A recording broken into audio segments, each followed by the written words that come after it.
Hi everyone, and welcome to the new episode of Full Funnel Live. After a short break from our Full Funnel Summit, and because of the Easter, we are back with the new episode. And today we have one of our speakers, Ashley Faus. Probably some of you have attended Ashley's session on our summit. And today we are going kind of talk or dive a little bit deeper into that topic, also discuss the life cycle marketing in 2026 and beyond. And as always, you guys are very welcome to ask any questions. So Ashley, thanks a lot again for joining me today. Yeah, thanks for having me. Cool. So, guys, as always, you are very welcome to ask any questions in the chat and let us know. I see that slowly people are joining us live. Let us know where you all join us from. And while you are typing, I would love to ask, or basically kick off our chat with the question about the life cycle marketing. So, the idea behind the life cycle marketing was always to deliver the right message at the right time to the right person, right? According to the journey stage. But honestly, maybe I'm wrong. I'm just sharing my subjective opinion, right? But with years, kind of the entire idea behind the life cycle marketing completely transformed. And we developed the stages, we developed the metrics, MQL, SQL, etc. And many companies became so obsessed with these metrics that we built all go-to-market strategy around it. And I'm seeing sometimes kind of situations that you can't even imagine, especially in enterprise organizations, where marketers try to gamify the game just, to hit the engagement score, because whenever a specific contact will hit 80 points, they will get a credit for this. And they have the stage 1, stage 2, in Salesforce, so they could report on it. But there is no real joint collaboration on revenue creation. So I feel that this entire framework on generating MQLs, converting them in SQLs, basically led us to focus on volume and automation and the kind of the goal to hit this engagement score. My question is, how did we get here? Yeah. Oh man, so many things to unpack in all of this. I think the first thing that I think we should kind of talk about is like what is life cycle marketing and how is it different from product marketing or performance marketing or brand marketing or content marketing, right? Like there's all of these different disciplines. And I feel like life cycle marketing is kind of in an interesting space, in large part to your point, with this evolution of like such a strong focus on that MQL or SQL conversion. Historically, life cycle marketing, and this is like a very, B2B SaaS thing, right? I won't touch the consumer side of it, but this idea of the lifetime value of the customer. And so life cycle marketing was actually originally meant to kind of combat this MQL, SQL, like short-term demand gen conversion mindset, because we realize, particularly in SaaS, that we have to keep winning and re-winning the hearts, minds, and wallet of our audience. And so we were like, well, how do we balance that need to grow these people long term with our need to generate revenue in this quarter, right? And they were like, new plan, we're going to make up a new term. It's going to be life cycle marketing. And historically, life cycle marketing was actually for growth, expansion, cross-selling, upselling, right? It's like, cool, we're going to have demand gen and performance marketing to land the net new logos. Those people just need to get the initial sale. And then, we're going to have these other people who focus on actually growing and retaining these customers. And unfortunately, because of that, it means that any of the adoption, onboarding, time to value, all of those types of metrics that are actually kind of hard to measure and take a lot more time, they started to go over into the life cycle side and got separated from revenue. And then you have this, again, as it happens every 5 to 10 years, something happens where it's like, oh no, there's a money crunch, there's a funding crunch. We're not growing 40%, 50%, 60% year over year. Okay, lifecycle marketing, you guys need to be generating revenue too. And they're like, well, we were with our upgrades and our cross sells and our expansions, right? And so somehow it like came full circle back into basically demand gen. And they were like, well, lifecycle, how do you prove that you are generating long-term revenue? And so they ended up stuck back in the same bucket of like, okay, well, we have to have leading indicators. We're going to do this idea of implicit intent instead of explicit intent.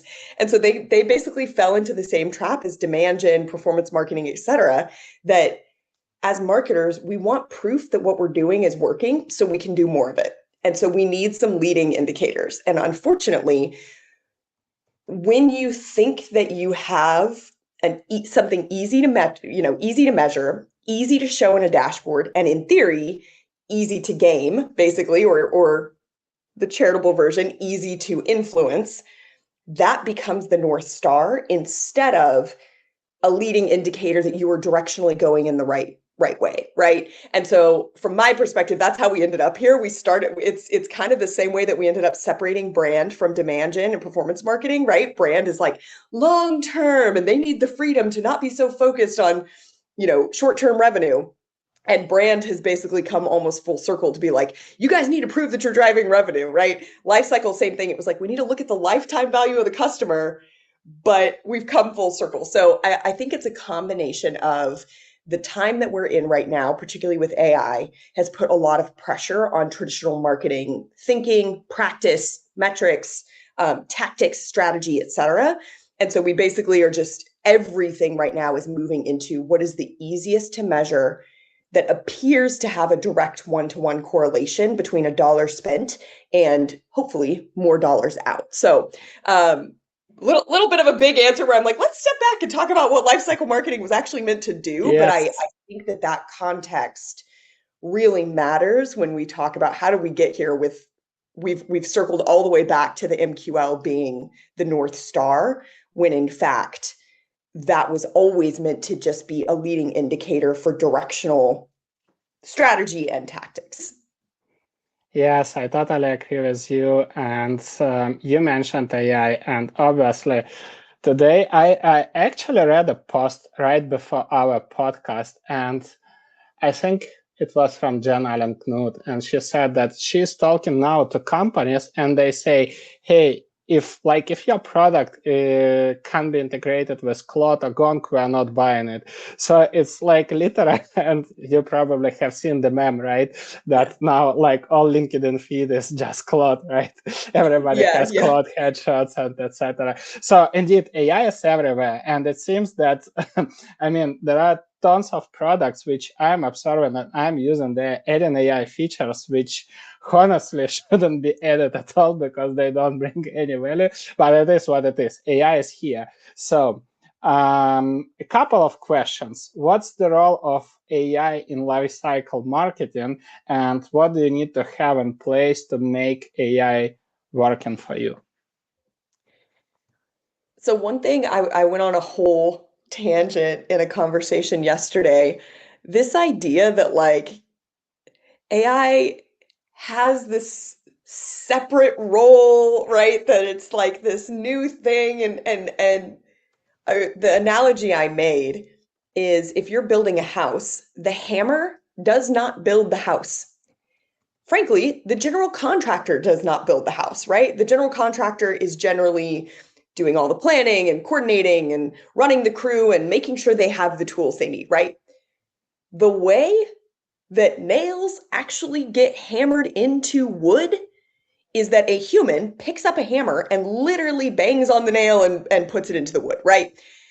And so I feel like it's the same question with AI, right? This idea that AI is the hammer that's just magically doing all of this work. And like, how does the hammer build the house? Like, in any other context, we would never say, how does the hammer fit in to build a house? It's like a human grabs a tool for a purpose and uses it. And so I think that the reminder that AI is a tool that humans use and should be aiding our ability to get something done, faster with higher quality, et cetera. So when we think about this from a lifecycle marketing perspective, one of the biggest things that lifecycle marketing is able to do, because they are usually working with existing customers, we have a lot more information about what these people are doing inside the product, how they're using it, what problems they're solving, who else on their team they're bringing into the products, et cetera.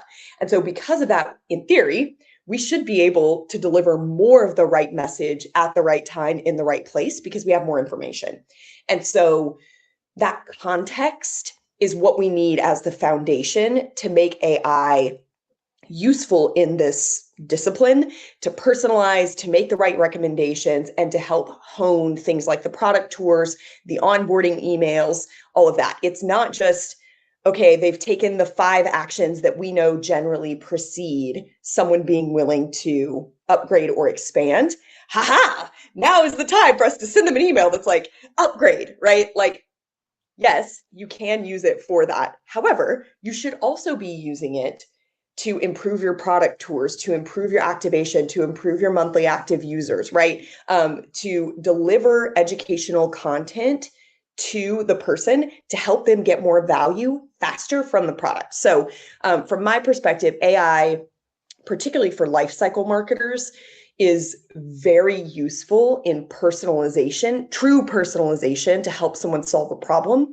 And a foundational element that you need is making sure that you have all of the context and all of the clean data. So again, particularly in a larger enterprise SaaS, so if we think about Atlassian, for example, we have a number of different products. Those products are highly integrated, and most of those products work better together, right? If you have Jira and Confluence and Loom, with AI, you can now turn that Loom note taker that you bring into your meeting, it'll do tasks. You can literally have it create, a project plan for you in Confluence. You can convert that information into Jira tickets, right? Like, that is very powerful. In the past, a human had to sit there and take notes or furiously type, or watch the recording and try to export the transcript and then say, okay, we said Andrei was going to do this work. I now have to go assign a ticket to Andrei, right? That use case for AI helps the humans do things. And I now know, because I have full context, Ashley and Andrei work together on these types of projects. Andrei tends to handle these types of tasks. Ashley tends to handle these types of tasks, right?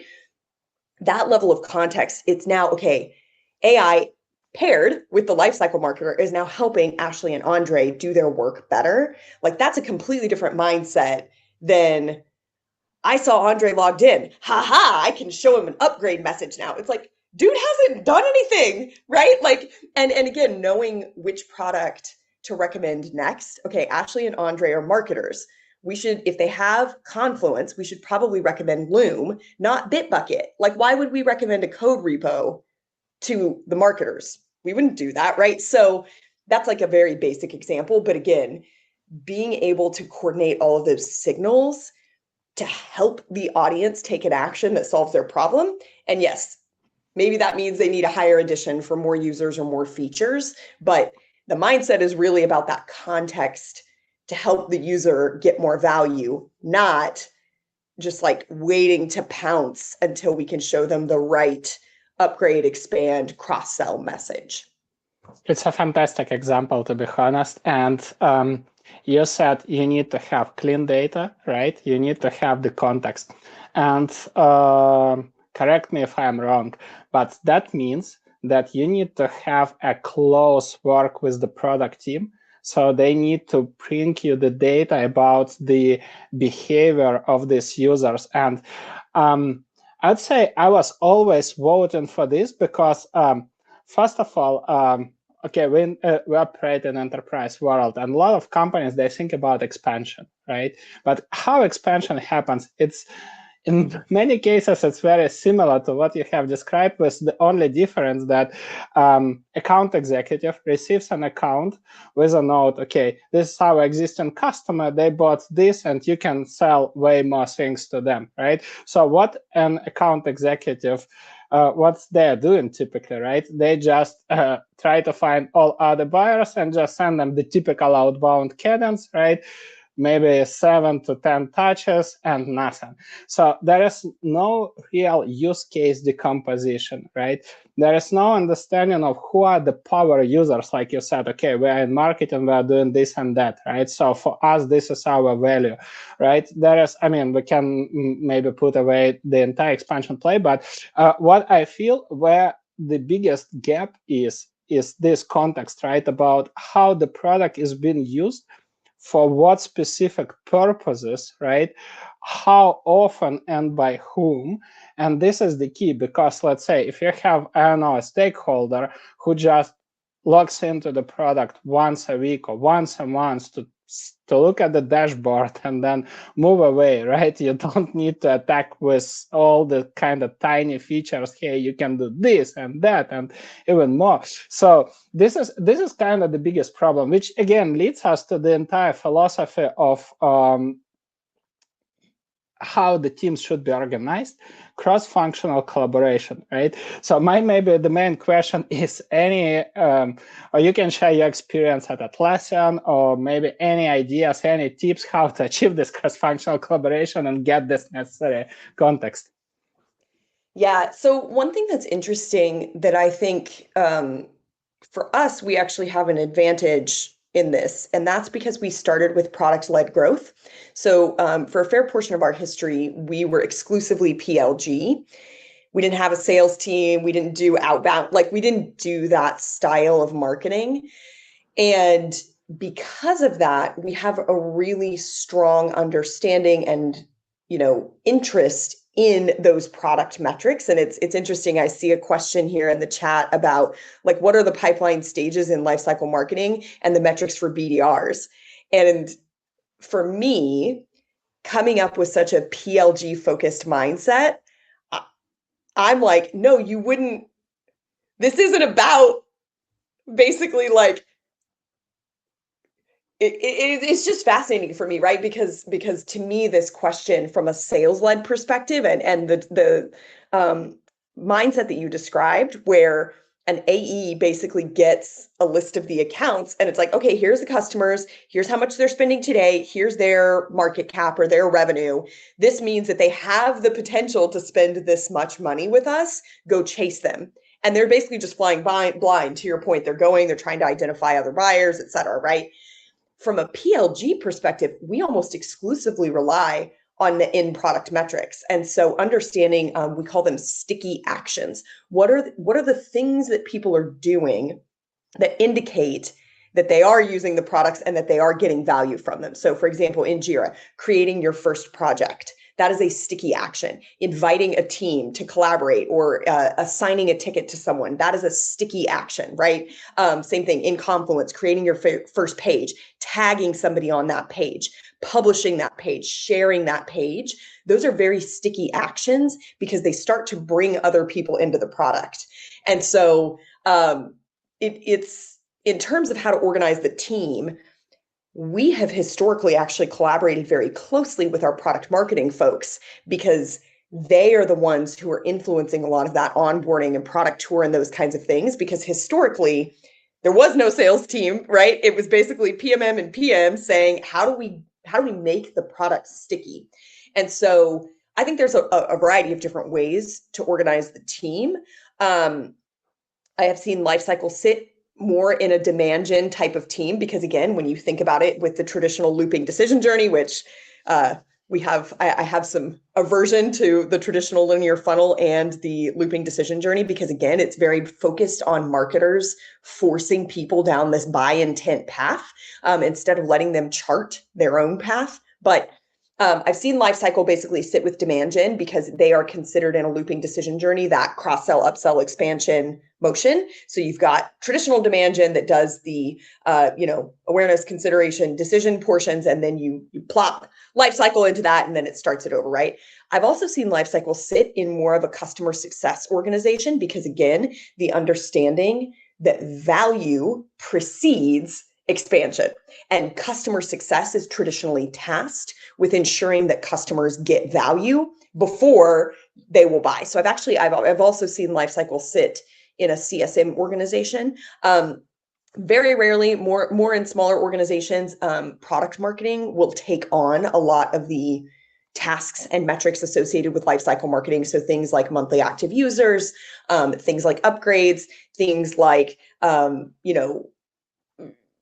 optimizing kind of the in-product experience to show like, hey, would you be interested in, inviting your teammate, or would you be interested in sharing this page, right? Like take the next sticky action. That often sits in PMM, particularly in smaller organizations. So I don't think there's a right structure. I think that the hard part is, again, that mindset shift around value, not just immediately selling the very next thing, right? So yeah, it's an interesting thing in terms of where it should sit and how it should be structured. But I've seen it different ways, just depending on how the organization thinks about it. If they're more on the PLG side, I've seen it tend to sit, more in either product marketing or customer success. In a more sales-led organization, it tends to sit in the demand gen organization.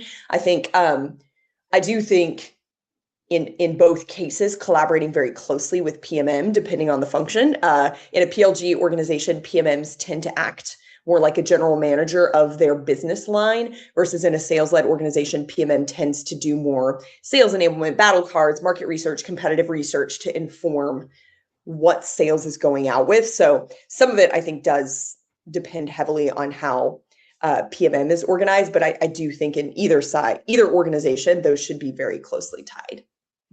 Love it. Before we'll move forward, I have a few questions from our community just to park the topic of metrics and CRM setup. So the question from Mai: how to evaluate gaps or opportunities with our nurture and lifecycle programs? And what are the second question is, what are the top level metrics you are tracking? In terms of gaps, can you repeat the question about gaps? Yeah, how to evaluate the gaps and opportunities with our nurture and lifecycle programs. Okay. So I think in all cases, my approach is to use leading and lagging indicators, and then to match those metrics with the core intent. So one thing as marketers, we struggle with a little bit, right? We love a buy intent CTA, right? Sign up, upgrade, contact sales, etc. We also love a use intent CTA. So log in, use the template, book office hours if you're a services provider, etc. But the reality is there are more intents besides just buy intent and use intent. So one is a trust or affinity intent. The other is true learn intent, which is basically the practices, the communication, the process, etc., to help somebody improve how they work. And then the final one is help or remediation intent. So if something's broken, if you forgot your password, if you don't know how to set something up, that is another intent. So we want to match our metrics, both leading and lagging indicators, to each intent. And the thing that gets a little quirky with kind of nurture and lifecycle programs, even this idea of nurturing, right? That is also used in demand gen. So how do we nurture somebody to go from awareness to consideration, from consideration to purchase? The metrics that are associated there generally are focused more on buy intent metrics: book a demo, contact sales, activate a free trial, request a proposal, etc. From a lifecycle perspective, we tend to focus more on the use intent metrics. So sign up, book a, start a project, create a page. If you're in a CRM, right, like export a report would be a use intent metric. So that's what I would say is basically understanding the intent of your metrics. Again, for lifecycle, it tends to be primarily focused on use intent. I do think one thing that we see, and there's a lot of data on this from a number of different communities, the more people are involved in the community, the more sticky they are in the product. And this makes perfect sense, right? If you're just going at it alone, you log in, you have no idea what you're doing, and you're kind of like, I'm just going to bumble around in the product tour, I'm going to go look at the documentation separately. you're a lot less likely to get value versus it's like, oh, Andrei, I have a question. How are you using this thing, right? You and I start talking. We have a relationship. You show me your cool use case, right? I trust you because you're also a customer. You're my peer. We're in marketing together, right? And so basically, one of the leading indicators, which would actually be a learn intent indicator, would be something like how often are these people engaging in the community? And so it's counterintuitive where maybe in your nurture or your onboarding program, you actually say, go to the community or meet Andrei and see Andrei's top use case, right? You're a power user, you're a community champion. And I actually say, we're doing an AMA with Andrei, join us. That is really hard to track in a dashboard, that you joining that AMA with Andrei significantly increases the likelihood that you go back into the product and take an action that is sticky, that adds value to you, and ultimately increases the lifetime value of the customer, right? So I do think that looking at those learn intent and use intent metrics is the better way to approach lifecycle marketing, instead of basically just trying to look at buy intent metrics around upgrades, expansions, contact sales, etc. Because those learn intent and use intent metrics show an increased likelihood that someone is actually sticky in the product, they're getting value, and then obviously, retention, churn, et cetera, those lagging indicators around, customer satisfaction. There's a newer term, or I guess metric that people are using, SEQ, which is basically the ease of use. So it's not just net promoter score or customer satisfaction of like, will you tell other people about us? How satisfied are you? The ease of use metrics are really around, is the product giving you value? How disappointed would you be if you were no longer able to use this product, right? There's a psychological principle about basically you fear and feel a loss more than you love and feel a gain. And so NPS and CSAT are primarily focused on asking about gains and benefits. SEQ tends to focus more on that loss aversion. And so it's actually flipping it and kind of leaning into that psychological principle of like, we want our customers to feel sad if they lose the product, because that's a much more powerful feeling than just feeling happy or fine that they have the product, right? So it's a really interesting shift. And the idea that this is part of their daily work or their regular habitual use, that's a lot more powerful indicator that they're getting value, and thus they won't churn and they are more likely to upgrade than saying, net promoter score. Will you tell everybody else about us? It's like, those are actually different things. So those are some of the leading and lagging indicators. And I think the big mindset shift is around not just trying to look at buy intent, but looking at use intent and learn intent. Love it. And honestly, I feel that literally everybody who is listening to us or will be listening to the recording would agree. The biggest problem, though, is not the mindset of marketing leaders. Though, the truth to be said, I'm experiencing still with some of the clients where the leadership has been changed recently, that the new marketing leader comes and kind of pushes for the, let's say, obsolete way of thinking about lifecycle marketing, but that's not the case for the majority of our listeners. I think the biggest problem is for many B2B CMOs or VPs of marketing is that when they join a new company, right, they become the kind of first, let's say, real owner of the lifecycle marketing. But the problem they're facing is that they're supposed to fulfill this linear funnel, right? Then they're dealing with the messy data. It's probably the case for too many B2B companies. Even I would say at full funnel, despite we're a small organization, still we don't have perfect data. It's good, but it's not perfect. So what to say about the bigger organizations, right? And they have their targets, they have the pressure to deliver, right?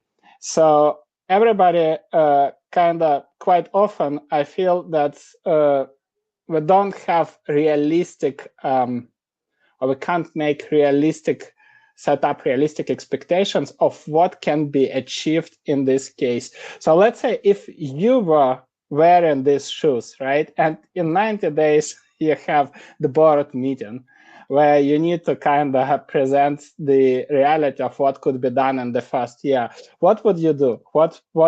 How would you set up the expectations? What would you say? What is possible and what is important to change and why? How basically to lead that conversation? Yeah, it is a hard conversation. And I think that first, you have to start from shared definitions of what these things actually are. When you say MQL or you say a lead, what do you mean by that? Do you mean contact acquisition, like you literally have a name and an email?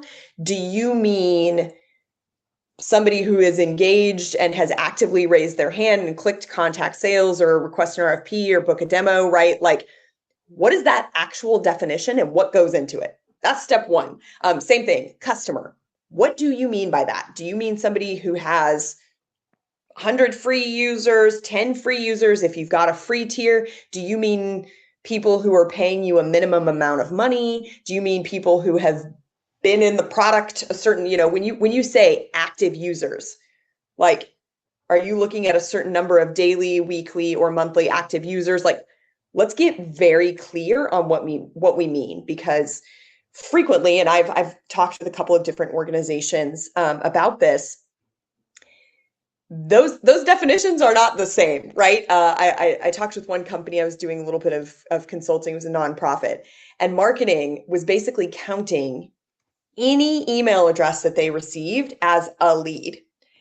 You will not be surprised to hear that sales said those leads were junk because they were not, in fact, leads. Anybody who fills out a form is not a lead, right? And so the conversation at the board meeting was really around changing that definition of an MQL to being like, no, these people actually have to do more than just one time give us their email, right? Again, we can have a whole separate conversation about MQLs and scoring and all of that. I have some pretty foundational problems with that whole mindset because, again, it's marketers trying to like intuit that someone is ready versus giving them the option to say, no, I'm actively ready. So that's the first thing, is like documentation around what the actual definitions are. Once you have agreed on that, then you go into your CRM or your marketing automation platform, however you're doing this, and you understand what it is actually capturing. So you can build your lead reports however you want. I, full disclosure, have not been poking around in HubSpot or Marketo or Salesforce for many years. Especially working in a bigger company, we have an entire ops team that does that, right? So it's been quite a while since I've gone in and actually pushed all the buttons in those systems. But, you get to set whatever your definition of an MQL is, right? You get to set whatever your definition of an SQL is in those systems. And so making sure that what you have agreed on as the definition is actually what is being tracked in the CRM, because frequently people want to hack it, right? Oh, we're going to just decide that my webinar today is worth 40 points. And then Andrei's going to decide that this LinkedIn Live is worth 60 points. Why? Why is when I show up on the computer worth 40 points and when Andrei shows up on the computer worth 60? Like, what are we talking about, right? So going in and making sure that things are actually reflecting what those shared definitions are. If they are not, then step one is now you've got to go do a whole audit and clean up, and you got to re-baseline, because I find that in a lot of cases, the metrics that are having to grow 20, 30, 50, 100% year over year, the definition has changed over time and or the tracking has changed over time. And so again, if you're going to change the definition, you got to change it in the system too. You can't just change it in the board meeting or on the slides. So realistically, honestly, that first 90 days, that board meeting is basically like, let's be clear on the definitions. Let's be clear on what our system is actually tracking. Let's be clear on what our baseline is. If those things are out of whack, you got to go on a data cleanup project, right? And I get it. You still have to spend money. You still have to grow revenue, et cetera. The other piece of this, from a business standpoint, is basically looking at, things like campaign efficiency and understanding, if a customer is truly profitable, just because they spend a lot of money with you, if you have to spend a lot of time on the customer success side or the support side, troubleshooting, et cetera, because they're not the right type of customer, no matter how big the spend is, if the cost is out of line, they are not necessarily a profitable customer. And so looking at that on the back end to say, what is our mix? Are we actually hitting our revenue targets just because we happen to have one customer who's spending a ton of money with us? That's a massive business risk. And again, if we're spending tons of man hours and tons of compute to support this one customer, they might not actually be particularly profitable. And so really understanding on the back end, what is that customer mix? What is that revenue mix?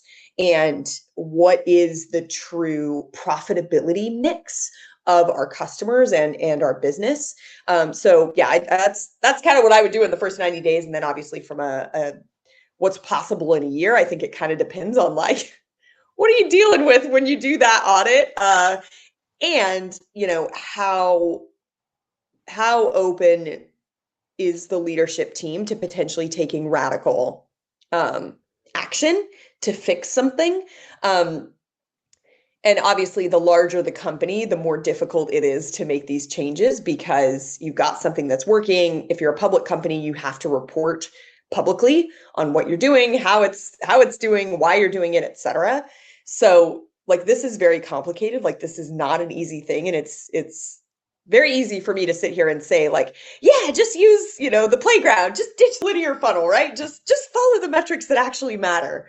But I am under no illusions that particularly in larger enterprise companies, this is a very difficult discussion, and untangling the messy data or putting the infrastructure in place to ensure that you're able to have honest conversations and actionable conversations, like this is not a small problem. And so I think to your point, the 90-day mark and the 1-year mark are actually indicative of you thinking correctly that these are long-term projects, not, okay, in your first 30 days, what are you going to do? Listening tour. In your first 60 days, what are you going to do? Reset strategy. 90 days, see impact. Like that's way too short of a time horizon for most larger companies, especially if they already have something going. Again, if you're just building, like, sure, take your shot. But if you're having to understand, potentially undo, and then rebuild, that's a very different conversation. Makes perfect sense. Thank you. Where I would love to move next is the concept of playground that you presented at our summit. You talk about it on LinkedIn, on other podcasts, etc. Right? Basically, the entire idea of playground is just given the buyers the opportunity to buy the way they want, right? And we shouldn't create any friction. We should allow them to enter our funnel or move away from it and come back anytime they want, in a simple word. Basically, you said they can go in any order and engage with you, not the way you like, right? Or the way we prefer. It makes perfect sense. But again, what if the company operates on the old system, right? That one, the one that we have discussed. And what if sales treat every signal like you said, oh, you logged in, there is an opportunity to upgrade, right? But in sales world, or in our scenario, it's completely different. So they just use it as an opportunity to immediately pitch the demo, right? Any website visit, any, I don't know, email open, whatever, any LinkedIn like, it's an opportunity. Hey, you like this post? Would you like to have a demo with me, right? Something like this. So basically, it requires a lot of change management. I'm just wondering, right? Because we spoke about lifecycle marketing and the metrics, the definition, etc. But now it just also it requires the revamp of how sales are also thinking about all the signals about sales, client success, basically any client-facing functions, right? So I'm just wondering. How would you do the change management in the organization, right? Around the concept of the playground, right? Because it's not only about the advice, ungate all your content and allow them to do whatever they want, right? So it's about how can we align and match our marketing and sales processes with the way how our buyers are buying. So I'm just curious to chat with you about this and listen to your experience. So the one benefit of this approach of like, you liked my LinkedIn post, do you want to buy my product now? The fact that that fails so often is actually a really handy starting point with sales where they're like, these leads are junk. And it's like, what do you think you mean by lead? And they're like, and I have literally, I had a discussion with a marketer that was literally like, can we use AI to basically scrape all the people who left a comment on this person's LinkedIn post and like pass that off to sales as like a list to go outbound to? And I was just like, do you understand that you will fundamentally destroy all trust and the relationship if you do that? These people have in no way at all indicated that they are interested in anything that you are selling by, again, it would be the equivalent of like me looking at all the people who have commented on any of your posts and being like, yep, they're ready to buy something. That makes absolutely no sense, right? So if you want to be spicy about it, you know what? You do that. See how that goes for sales. It's going to absolutely tank, clearly, right? And sales is going to come back and be like, that lead list was crap. Like, we're not doing that, right? So I actually think that as much as there's friction and it's a trope, right? That like marketing hits their lead goals and sales says the leads are junk, right? Good. If sales is telling you that they can't close these leads, it's not that they're all literally the likelihood that your entire sales organization just fundamentally can't sell. That seems unlikely, right? So that actually does open the conversation to say, what does a good lead look like? And like, shocker, if somebody hits contact sales, book a demo, activate a trial, shocker that those close at a higher rate than people who you outbound or cold prospect to, right? So we have some baselines for this. And I think that understanding the full journey to really look at what are those touch points that influence the journey? What content is consumed frequently in closed won journeys, but is not necessarily from a last touch attribution or a first touch attribution? I mean, I think this is the other thing. We can have a whole conversation about which attribution model you're using. But this content is frequently, again, I go back to the community, right? We see that people who are engaged in the community tend to spend more, get value faster, have more monthly active users, right? So that conversation about what other actions are people taking besides just the traditional hand raiser action or buy intent action, that's where you start that conversation from with the sales team.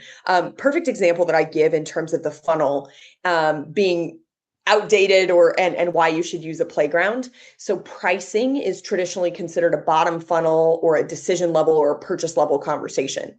And yet, if you need to go get budget, like, how are you going to do that if you have no idea about ballpark pricing? So I had this experience. We were going to buy a tool. My manager said, we're going to finance to ask for the budget. How much budget do you need? And I'm like, I don't know. So I start Googling around. I reach out to a bunch of the big players in the space and I say, hey, can you just give me a ballpark for this many licenses at this service tier? And they all came back and said like, oh, you need to book a demo. Oh, you need to read this thought leadership report. And I'm like, I have no budget, guys. Like, I know BANT. I know we're not using BANT these days. I think MedPIC is the new standard, but like BANT is budget, authority, need, and timeline. I have no budget.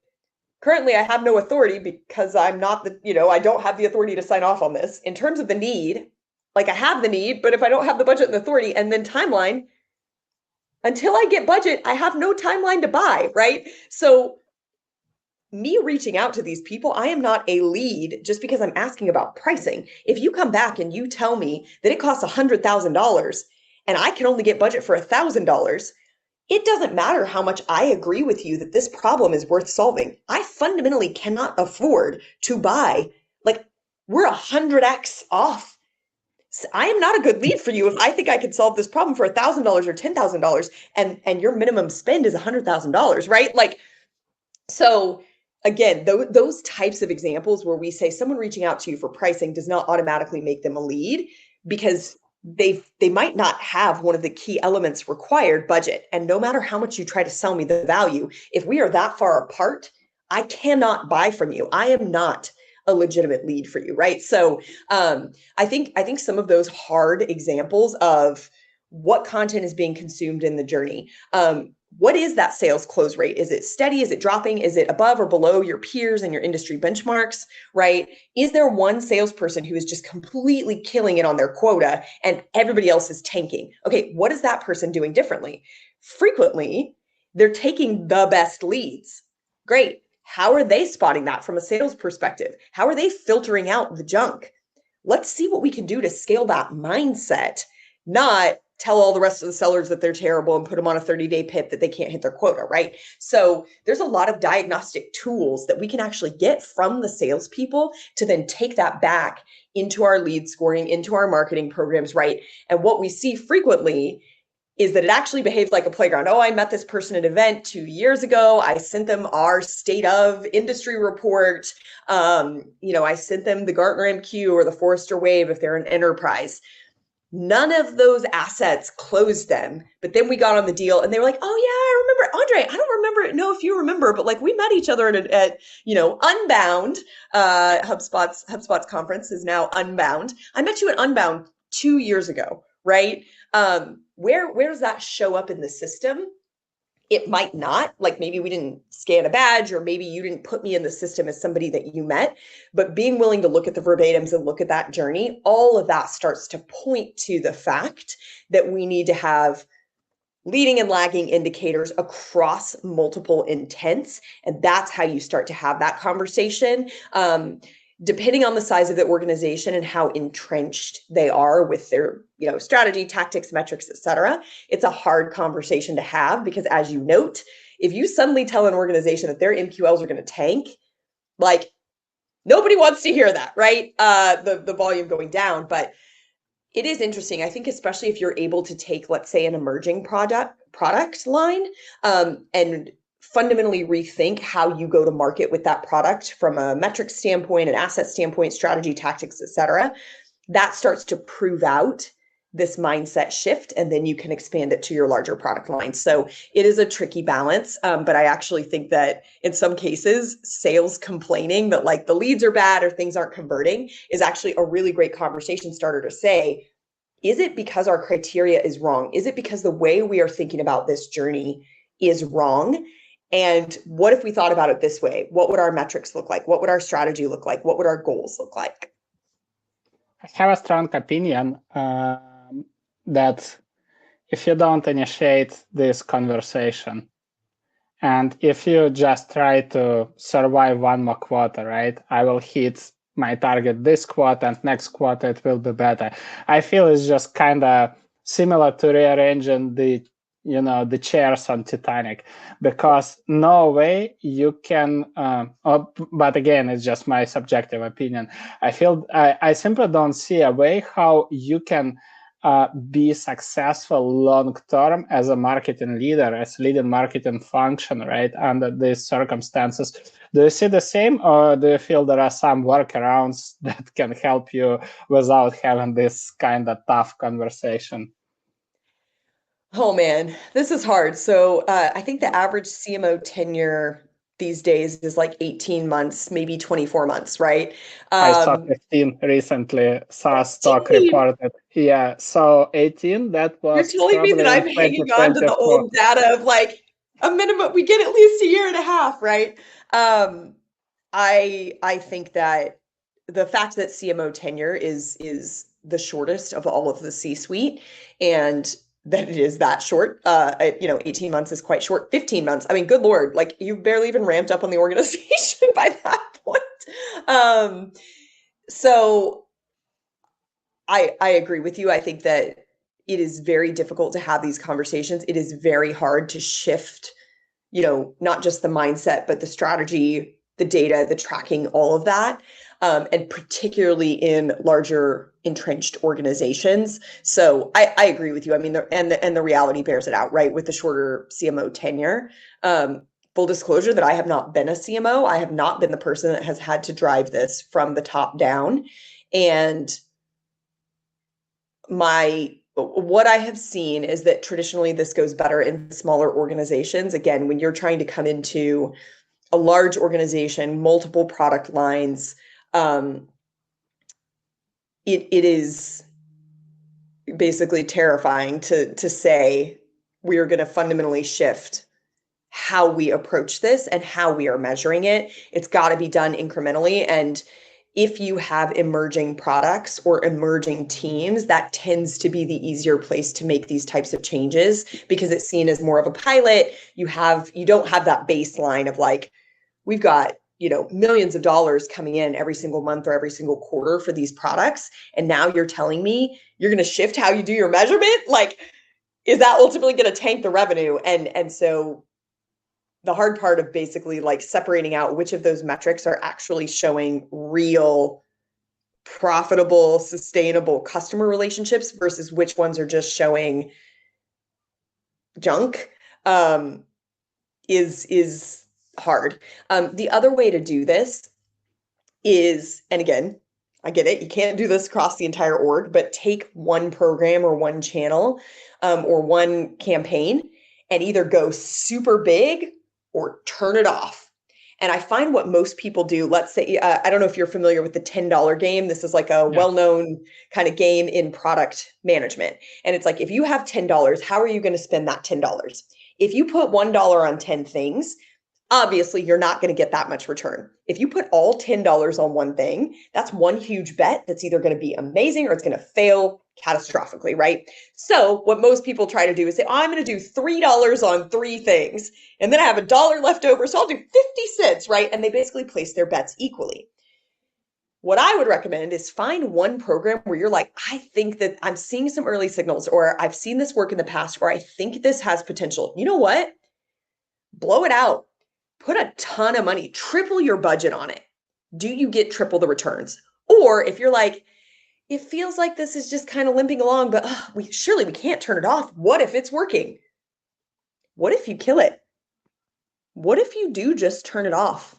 What bad thing is going to happen? Now, that's terrifying because what if that's the one thing that's working? Well, in theory, if that's the one thing that's working, it's going to show up fast enough that you can turn it back on, right?